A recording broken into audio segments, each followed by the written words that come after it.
Alright, we're in book 4, and this is part 1, story 2, and it's called Winning a Princess. Get my trusty bookmark so my eyes won't go. Okay. The day David slew Goliath was a turning point in his life. He never went back to his sheep. Saul took him that day and would let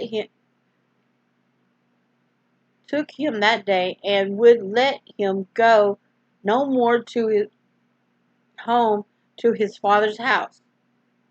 For a while he was everybody's hero. King and people loved him dearly. Jonathan, Saul's son, took a great fancy to the young shepherd boy, giving him his garments, even to his sword and his bow, which meant a lot in those days.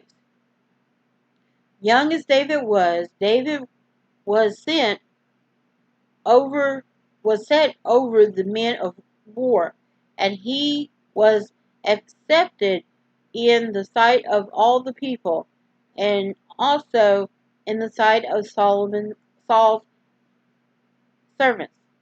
Their names sometimes their names get so close because the stories are so close together, so I get their names mixed up. Of course, everybody does. Okay, some boy's head turned would have been turned by so much praise, but not David. He behaved himself wisely in all his ways, and the Lord was with him.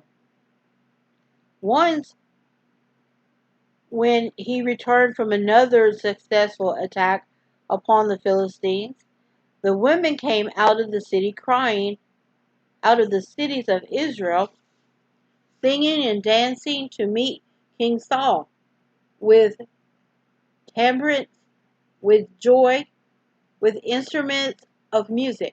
And I got a funny way of spelling music. Got it with a K instead of without. Okay? And the women answered one another as they played, and said, Saul has slain his thousands, and David his 10,000. That was too much for Saul. He began to feel jealous of David, and felt jealous of David. He didn't like having the people say that David was 10 times as good a soldier as he. The Bible said Saul eyed David from that day forward. The next day, brooding on what the women had sung, he suddenly became so angry that he threw a javelin at David as he was playing a musical instrument in the palace. Fortunately, David saw the weapon coming and dodged out of its way. Even to the king, Even so, the king did not forget his promise to give his daughter in marriage to the man who killed Goliath. And, you know, the man who killed Goliath. And then, of course, it has a picture of David playing and dodging out of the way. There he is. Of course, he's a little older. Okay. Alright, and then it says he couldn't, too many people had heard him say he would do so, and knowing how much they loved David, he did not dare to go back on his word. Still, he cheated, and it came to pass at the time when Merib, Merib, Saul's daughter, should have been given to David that she was given to Adriel. Oh, he didn't give him his daughter.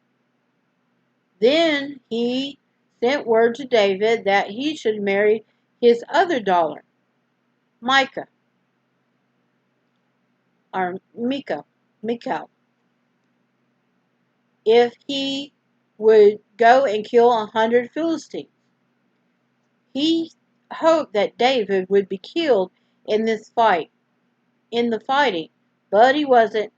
He came back alive and victorious, and now there was nothing Saul could do but to give him Michal. So the shepherd boy won a princess and became the king's son-in-law. I wish I could say that they lived happily ever after, but they didn't. True, Michal's or Michael, it'd be Michael or Michal, Saul's daughter loved him, but alas, Saul was yet the more Saul was yet the more afraid of David, and became his enemy continuously. It could have been such a happy family if only envy and jealousy didn't spoil it all. And of course, got a picture of the wedding. Of course, Saul is the tallest. There it is. Alright, and that was story 2, part 1, story 2. And so we're going to stop, and I'm going to get myself ready to start the next story. See you in a bit.